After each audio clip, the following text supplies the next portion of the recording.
Hello guys, myself Arpit Mishra and today I am going to discuss another topic of aerodynamics that is module 8. So the index for my today video presentation will be different kind of airspeed. So in this I will discuss about indicated airspeed, true airspeed, equivalent airspeed and calibrated airspeed. Also I will talk about ground speed. So let us have a kind of overview on this index. Firstly, I will talk about airspeed. Airspeed actually it is the speed of the aircraft, I can say. Ground speed is related to the ground, or I can say related to the earth. The aircraft speed with respect to the ground, when we are on the ground, that speed will be known as ground speed. Now indicated airspeed, true airspeed and this equivalent airspeed and calibrated airspeed, out of these four I can say true airspeed is the actual speed of the aircraft. Other three are related to some kind of error. So we will see in the topic itself. So let us move to towards our topic. Now airspeed and ground speed, it's our first topic. Now आप देख सकते हैं एक aircraft मैंने दिखा रखा है जो कि इस डायरेक्शन में जा रहा है. You can see the arrow also, it is going in some direction, और you can say from A to B it is travelling. अब जब ये ए से बी जा रहा है तो ए से बी की मैंने डिस्टेंस दी है 60 किलोमीटर. उसके बाद एयर स्पीड दी है 100 किलोमीटर पर आवर, लेकिन विंड वेलोसिटी आप देख सकते हैं इसकी अपोजिट डायरेक्शन में, अगेंस्ट द, हमें पता है एयरक्राफ्ट अगेंस्ट द इस एयर ट्रैवल कर रहा है. तो जो ये विंड वेलोसिटी देख रहे हैं आप, अगेंस्ट है, मतलब एयरक्राफ्ट के अगेंस्ट मूव कर रही है.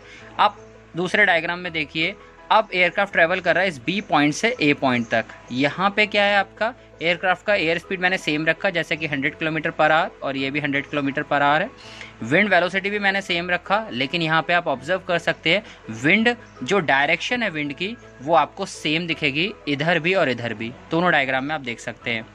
अब इन दोनों चीज़ों का, और आप देख लीजिए डिस्टेंस जो है वो 60 किलोमीटर है ये दोनों में, तो मैंने डाटा अपना कॉमन रखा. नाउ आई हैव टू सी कि ये ग्राउंड स्पीड से कैसे रिलेटेड है. तो एयर स्पीड जो ये आपको स्पीड दिख रही है, ये तो एयरक्राफ्ट की स्पीड है मेरे, ठीक है. मतलब एयर स्पीड जो 100 किलोमीटर पर आवर दिख रही है, ये मेरे एयरक्राफ्ट की स्पीड है when it is moving towards B और it is coming from B to A. ना अब जो विंड वेलोसिटी है वो मैंने कांस्टेंट रखी है, तो विंड का डायरेक्शन मेरे लिए मैटर कर गया. विंड का डायरेक्शन आप देखेंगे तो पहले डायग्राम में, पहले फिगर में आप यहाँ देखिए, ये अगेंस्ट द एयरक्राफ्ट है.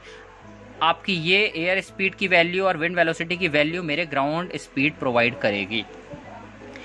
यू जस्ट ऐड इट 100, क्योंकि अभी ये इस डायरेक्शन में है तो 100 मेरा पॉजिटिव लिया मैंने, ये अपोजिट डायरेक्शन में तो इसकी वैल्यू माइनस हो गई, तो 100 minus 40 will give me 60 kilometre per hour.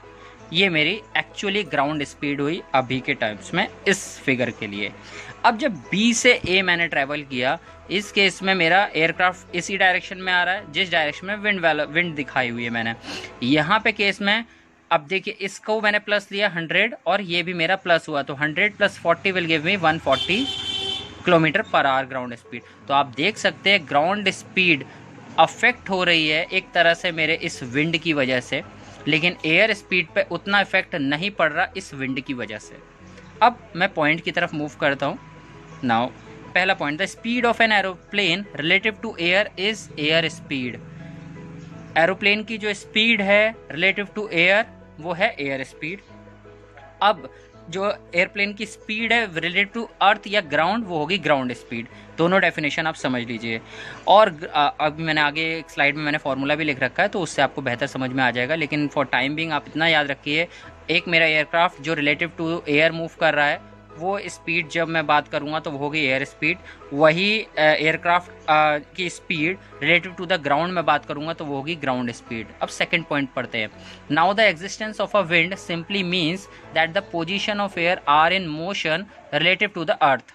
ठीक है, यहाँ विंड का एग्जिस्टेंस की बात कर रहा है, वो ये बताना चाह रहा है कि कुछ पोर्शन एयर का मोशन में है, किससे रिलेटिव टू द अर्थ. यहाँ पे बता रहा है ये एग्जिस्टेंस ऑफ अ विंड, जो विंड मैंने दिखाई है उसका मतलब ये है कि कुछ पोर्शन ऑफ एयर मोशन में है, किसके रेस्पेक्ट में, अर्थ के रेस्पेक्ट में. ये विंड जो जिसकी मैं बात कर रहा हूँ, ये विंड अफेक्ट करेगी मेरे ग्राउंड स्पीड को, लेकिन ये अफेक्ट नहीं करेगी एयर स्पीड को, जो कि मैंने आपको अभी डायग्राम में दिखाया. ये विंड मेरी अफेक्ट करेगी मेरी ग्राउंड स्पीड को, but it won't affect to my air speed. ये आपको याद रखना है. Getting this point, now let's move towards next slide. But before moving मैं एक बार और पढ़ लेता हूँ ना. Existence of the wind simply means that portion of air are in motion relative to the earth. यहाँ पे एग्जिस्टेंस ऑफ विंड का मतलब बात कर रहा है कि कुछ एयर का पोर्शन है जो कि एयर के रेस्पेक्ट में मैं उसकी बात कर रहा हूँ, जो मोशन में रिलेटिव टू द अर्थ, वो मेरा अफेक्ट करेगा ग्राउंड स्पीड को, बट वो अफेक्ट नहीं करेगा मेरी एयर स्पीड को, speed relative to the air.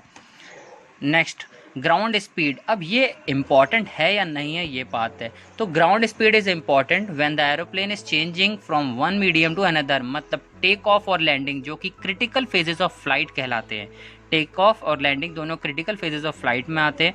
इस कंडीशन में मेरा ग्राउंड स्पीड इम्पॉर्टेंट रहता है, ठीक है। तो और आपको याद क्या रखना है, एक मीडियम से आप दूसरे मीडियम में चेंज हो रहे हैं तब।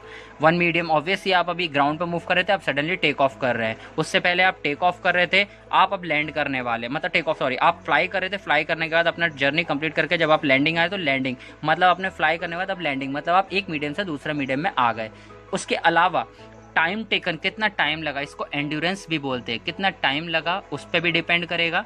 दूसरा, आप course to be steered when flying cross country, आप एक कंट्री से दूसरी कंट्री में फ्लाई कर रहे हैं तो वो पाथ जो आपने फॉलो किया, कोर्स मतलब यहाँ पे पाथ आपने कैसे फॉलो किया, आप ए टू बी गए, वो एक कोर्स हो गया। That what is important in order to calculate और in order to study about ground speed. तो एक बार और रीड कर लेते हैं। Ground speed is important when the aeroplane is changing from one medium to another, such as in taking off and landing, and also the time taken and the course to be steered when flying cross country. अब note में मैंने आपको ये formula दे रखा है, ground speed, GS is ground speed is equal to, आप ground speed को सिंपली कैलकुलेट कर सकते हैं ट्रू स्पीड में हेड विंड या फिर टेल विंड को ऐड और सब्ट्रैक्ट करके। अब यहाँ पे हेड विंड और टेल विंड क्या है, इस तरीके से जो आई ये हो गई head wind, against the aircraft हो गई head wind, with the aircraft हो गई टेल विंड, बस हो गया। तो आपने यहाँ पे क्या किया, इसमें इसको सब्ट्रैक्ट किया तो आपको एक वैल्यू मिली, यहाँ पे ऐड कर दिया आपने, मतलब जो मेरी ट्रू एयर स्पीड है अभी एयरक्राफ्ट की जैसे कि 100 किलोमीटर पर आवर, इसमें आपने 40 ऐड कर दिया, यू गॉट 140। तो मेरा हेड विंड और टेल विंड का कंसेप्ट ये हुआ, हेड विंड जो अगेंस्ट द एयरक्राफ्ट है, टेल विंड जो विद द एयरक्राफ्ट है। तो ग्राउंड स्पीड को आप सिंपली अगर आपको डिफाइन करना है तो आप ऐसे भी कर सकते हैं, ग्राउंड स्पीड वो स्पीड जिसमें मैं अगर ट्रू एयर स्पीड जो मेरी एक्चुअल स्पीड है अगर एयरक्राफ्ट की, उसमें अगर मैं हेड विंड और टेल विंड को ऐड या सब्ट्रैक्ट करूंगा तो मेरे को ग्राउंड स्पीड मिल जाएगी। Now we will talk about the IAS, indicated air speed, true air speed, equivalent air speed and calibrated air speed. पहला point, the speed indicated by air speed indicator is called air speed indicator reading, मतलब जो air speed indicator speed दिखाएगा उसको बोलेंगे air speed indicator reading. The speed indicated by air speed indicator is called air speed indicator reading. Now पहला point. अब इन सब के ऊपर अब बात करने से पहले मैंने जैसे अभी ओवरव्यू के समय बोला कि कुछ एरर्स की बात है, यहाँ हम दो टाइप के एरर की मेन बात करते हैं। पहला हो गया इंस्ट्रूमेंट एरर और दूसरा हो गया पोजीशन एरर। इंस्ट्रूमेंट एरर का मतलब क्या है, आप ऑब्वियसली एयरक्राफ्ट पे पिटॉट और स्टैटिक सिस्टम आप लगा के रखे हैं। पिटॉट और स्टैटिक सिस्टम क्या है उसके बारे में हम बाद में बात करेंगे, बट वो लगा के रखे क्यों ये मैं बताता हूँ। पिटॉट और स्टैटिक पोर्ट आप जो लगा के रखे हैं, आपको वेलोसिटी चाहिए क्योंकि आप स्पीड की बात करें, these and all are speed, तो ये सब कैलकुलेशन कहाँ से होगा, कुछ इंस्ट्रूमेंट चाहिए। उन इंस्ट्रूमेंट में पिटॉट और स्टैटिक सिस्टम का बहुत बड़ा रोल होता है। पिटॉट जो ट्यूब है वो आपको, पिटॉट प्रोब वो आपको क्या करता है, टोटल प्रेशर के मेज़र करके देता है, वेयर एज स्टैटिक पोर्ट आपको स्टैटिक प्रेशर काउंट करके देते हैं। ये सब कैसे करते हैं, ये एक तरह से जो एटमॉस्फेयर में चल रहा है जो भी वैल्यूज़ है ये रॉ डाटा कलेक्ट करते हैं और अंदर देते हैं। अंदर एक सिस्टम रहता है अडीरू करके, ADIRU, उसके बारे में बाद में स्टडी करेंगे आप। तो वो अडीरू सारा कन्वर्ट करता है ये raw data into useful data और वो फिर सीधा हमारे पायलट की स्क्रीन पे यानी कि कॉकपिट में डिस्प्ले हो जाता है।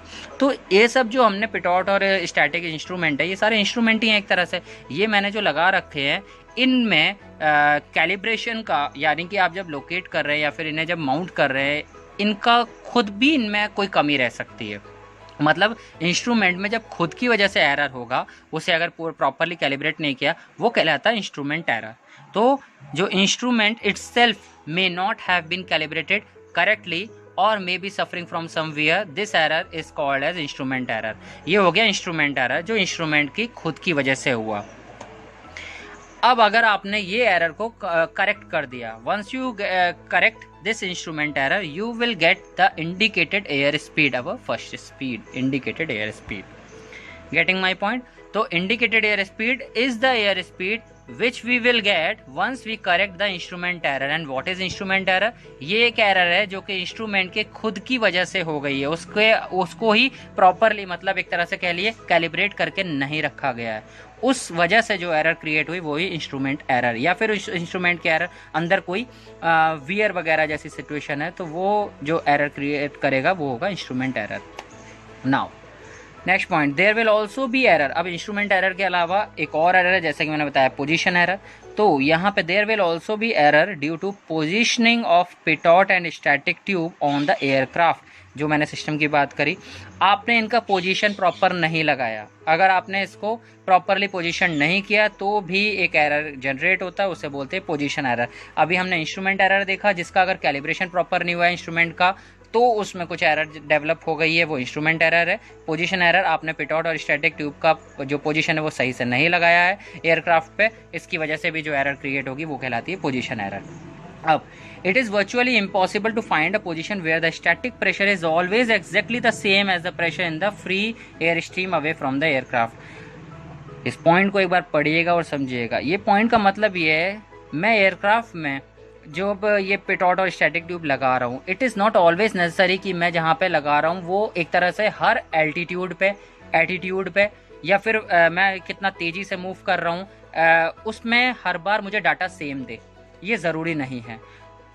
तो ये पॉइंट का रीज़न मैंने यहाँ लिखा है variation in angle of attack और एल्टीट्यूड जैसा एटसेट्रा. मतलब इन जैसा कोई रीज़न है तो मैं ये बोल सकता हूँ ना, ये ज़रूरी तो नहीं है कि एक पॉइंट पे जो प्रेशर मुझे मिल रहा है वो हर पॉइंट पे सेम मिलेगा. The reason, angle of attack में बार बार चेंज करूँगा, एल्टीट्यूड में हाई भी जाऊँगा लो भी जाऊँगा, मतलब मैं एल्टीट्यूड बढ़ाऊँगा भी घटाऊँगा भी, तो उन सब वजह से भी मुझे एक पॉइंट पे यानी कि हर बार प्रेशर सेम नहीं मिलेगा. ये एक रीज़न होता है एक एरर राइज करने का, जिसे बोलते हैं हम position error. To determine the correction for such position error, aircraft can be flown in formation with another aircraft with specially calibrated instrument. इस वजह से हम लोग क्या करते हैं, एयरक्राफ्ट में कैलिब्रेटेड इंस्ट्रूमेंट लगा के रखते हैं, उससे हम कैलकुलेटेड करते हैं कि हाँ कि अब हमारा पोजीशन एरर करेक्शन हो रहा है या नहीं हो रहा है, या हम उसे करने की कोशिश करते हैं कि कैसे इसे करेक्ट किया जाता है. Once you get the correction of position error, the speed you will get known as calibrated air speed. अब अभी तक हमने इंडिकेटेड एयर स्पीड पढ़ी, जिसने बोला इंस्ट्रूमेंट एरर करेक्ट कर दो आपको इंडिकेटेड एयर स्पीड मिल जाएगी. उसके अलावा एक एरर और आ गई, पोजीशन एरर. अब आप instrument error plus position error जब दोनों को करेक्ट करते हो तब आपको मिलती है कैलिब्रेटेड एयर स्पीड. ये आपको याद रखना है. मतलब आपका इंस्ट्रूमेंट एरर और पोजीशन एरर, दोनों एरर को जब आप करेक्ट करते हो तब आपको मिलती है कैलिब्रेटेड एयर स्पीड. तो मैं बोल सकता हूँ indicated air speed when corrected for position error will gives you calibrated air speed. आपको ये याद रखना है. ये दोनों पॉइंट इंपॉर्टेंट है, आपको याद रखना है ये भी. For any aircraft that can fly faster than about 200 miles per hour, it is necessary to apply a correction for compressibility, since Bernoulli equation only applies to low speed effectively incompressible flow. इस point को मैं short में बता देता हूँ. ये compressibility error की बात कर रहा है. कंप्रेसिबिलिटी एरर जो कि डेंसिटी वेरिएशन की वजह से अकर होती है. कंप्रेसिबल फ्लो जहाँ पे density point two point very होती रहती है. इनकम्प्रेसिबल फ्लो जहाँ पे डेंसिटी आप एज्यूम करते हैं कि कांस्टेंट है. ठीक है. अब यहाँ पे इसका मैंने नोट बना के लिखा है, difference in calibrated air speed and equivalent air speed is negligible up to speed about 200 knot and up to 10,000 feet altitude. आपका कैलिब्रेटेड एयर स्पीड जो आपने अभी पहले पढ़ा, इक्विवेलेंट जो अब आप पढ़ने वाले हो, इन दोनों के लिए इन दोनों में कोई डिफरेंस नहीं होता. कब तक, अगर आप 200 नॉट तक फ्लाई करते हो और एल्टीट्यूड मतलब 200 नॉट आपकी स्पीड रहती है और एल्टीट्यूड आपका 10,000 फीट रहता है. मतलब 10,000 फीट तक आप अगर स्पीड 200 नॉट तक मेंटेन करके रखे तो आपका EAS और CAS will be the same. Getting my point. आप इक्विवेलेंट एयर स्पीड और कैलिब्रेटेड एयर स्पीड को सेम बोल सकते हैं इस कंडीशन पे आपकी वेलोसिटी जो है 200 नॉट तक ही रहे और आपका एल्टीट्यूड 10,000 फीट रहेगा तब. तो after all the correction have been applied the resulting speed is called equivalent air speed. अब आपने सारे करेक्शन कर दिए, यानी कि कंप्रेसिबिलिटी इफेक्ट भी, यानी कि कंप्रेसिबल एरर भी अब आपने करेक्ट कर दिया। आपने 3 एरर करेक्ट कर दिए इस समय। आपने डेंसिटी डेंसिटी कह रहा हूँ, पहले आपने इंस्ट्रूमेंट एरर, फिर आपने पोजीशन एरर, फिर आपने कंप्रेसिबल एरर, ये तीनों एरर करेक्ट किए, तब आपको मिला इक्विवेलेंट एयर स्पीड। आपको याद रखनी है चीज़ें, जैसे आपने पहले इंस्ट्रूमेंट एरर करेक्ट किया तो आपको इंडिकेटेड एयर स्पीड मिली। आपने पोजीशन एरर के साथ साथ आपका व्हाट इज़ दैट, हाँ, पोजीशन एरर करेक्ट किया तो आपको कैलिब्रेटेड एयर स्पीड मिली। नाउ आपने ये कंप्रेसिबिलिटी एरर भी करेक्ट कर दी तो आपको इक्विवेलेंट एयर स्पीड मिल गई। मतलब यहाँ पे आपने ऑल द एरर का करेक्शन कर दिया। Now next speed, once the equivalent air speed has been obtained, it is quite easy to estimate the true air speed which is required for navigation purpose। ये line आपके module exam में पूछी जा चुकी है, you have to remember this। True air speed is the only speed, actually it is the actual speed of the aircraft and we required it for navigation purpose। इसके बहुत uses हैं, यही generally calculate की जाती है aircraft में बैठे हुए पायलट के थ्रू। ये कैलकुलेट हम करते हैं ट्रू एयर स्पीड, इसका फॉर्मूला मैंने मेंशन किया, वी विल सी दैट। तो once the equivalent air speed, एक बार आपको ये मिल गई तो आपको ये आराम से मिल जाएगी। लेकिन आपको ये मिलने के लिए आपने क्या क्या देखा, आपने इंडिकेटेड एयर स्पीड को करेक्ट किया, उसके साथ साथ आपने क्या कहते हैं पोजीशन एरर को जब करेक्ट किया तो कैलिब्रेटेड एयर स्पीड मिली। उसके साथ साथ आपने जब ये कंप्रेसिबिलिटी एरर को करेक्ट किया तो आपको इक्विवेलेंट एयर स्पीड मिली। और ट्रू एयर स्पीड हमारी एक्चुअल स्पीड है एयरक्राफ्ट में, जो कि नेविगेशन पर्पस में इस्तेमाल होती है। नाउ मैंने एक समरी बना दी इन तीनों के लिए। It is the air speed, कौन सी, indicated air speed is the air speed with all the error and with the assumption that density is always same as in standard sea level condition. यानी कि standard sea level condition में density की value है 1.2256 kg पर metre cube. यहाँ लिखा, यहाँ contradictory point हो गया, आपके मन में आ रहा होगा विद ऑल द एरर, लेकिन हमने तो इंडिकेटेड एयर स्पीड में पढ़ा था कि इंस्ट्रूमेंट एरर करेक्ट करने के बाद हमें इंडिकेटेड एयर स्पीड मिलती है। तो यू आर टोटली करेक्ट, क्योंकि यहाँ पे इसमें इंस्ट्रूमेंट एरर की बात नहीं की है, other than that all the error की बात कर रहा है। मतलब इसके अंदर सारे एरर हैं और ये भी एज्यूम कर लिया है कि डेंसिटी जो है कांस्टेंट है, इज ऑलवेज सेम। तब हमें जो है मिलेगी स्पीड, वो होगी indicated air speed. True air speed क्या है, it is the actual air speed of the aircraft and it is the air speed indicated after the correction of density variation with altitude. यहाँ पे आपने अगर density variation का altitude के साथ जो डेंसिटी वेरी हो रही है वो करेक्शन कर दिया तो आपको ट्रू एयर स्पीड मिलेगी। ये फॉर्मूले से आप समझेंगे कि मैं क्या बोलना चाहता हूँ। इक्विवेलेंट एयर स्पीड क्या है, air speed obtained by ignoring density variation. आपने डेंसिटी वेरिएशन जो है वो इग्नोर करा, मतलब आपने कांस्टेंट मान लिया इस समय with altitude and correcting for compressibility error. तो आपने EAS, ये तो आपको बिल्कुल समझ में आ गया, क्योंकि अभी हमने देखा आपने इंस्ट्रूमेंट एरर हो, पोजीशन एरर हो या कंप्रेसिबिलिटी एरर हो, तीनों को जब करेक्ट कर दिया तब आपको EAS मिला। Getting my point? Now this is what I was talking about formula. True air speed is equal to equivalent air speed divided by square root of relative density. ये आपको याद रखना है। तो आपको अगर ये मिल गया EAS तो आप ये आराम से फाइंड आउट कर सकते हैं। यही आपको मिलता है एक्चुअली, ये आपको कैलकुलेट करना पड़ता है। रिलेटिव डेंसिटी क्या है, density at particular altitude. For example आप 10,000 फीट पे हैं तो वहाँ पे डेंसिटी क्या है एक्चुअली, क्योंकि आपको पता है जैसे जैसे एल्टीट्यूड बढ़ता है डेंसिटी में फॉल होने लगता है, तो वहाँ पे डेंसिटी कुछ और होगी। तो वहाँ पे जो डेंसिटी होगी then density at sea level, जो वैल्यू आपको पता है 1.2256 kg पर मीटर क्यूब, वो वैल्यू आप जब इन दोनों को डिवाइड करेंगे तो आपको एक वैल्यू मिलेगी, वो कहलाती है रिलेटिव डेंसिटी, और वो आप स्क्वायर रूट वाली वैल्यू में रखेंगे। फॉर एग्जाम्पल एक एग्जाम्पल पकड़ लेते हैं, EAS की वैल्यू मैं पकड़ता हूँ 20 है, 20, ठीक है। रिलेटिव डेंसिटी की वैल्यू मैं निकाल लेता हूँ, मैं मान लीजिए रिलेटिव डेंसिटी मैं बोलता हूँ 4 आया है मेरा, ठीक है। जो 4 आया, 4 20 बाई, यहाँ पे स्क्वायर रूट में रखा रिलेटिव डेंसिटी 4, तो square root of 4 will give you 2। तो मैं 2 यानी कि 20 डिवाइडेड बाई 2 करूँगा, I will get the 10 as a TAS।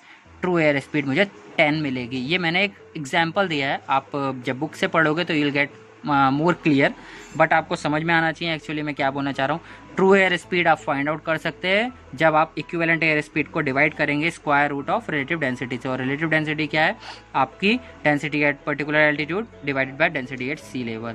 So thank you guys for watching this video for today session, this much only. Thank you. We will meet again.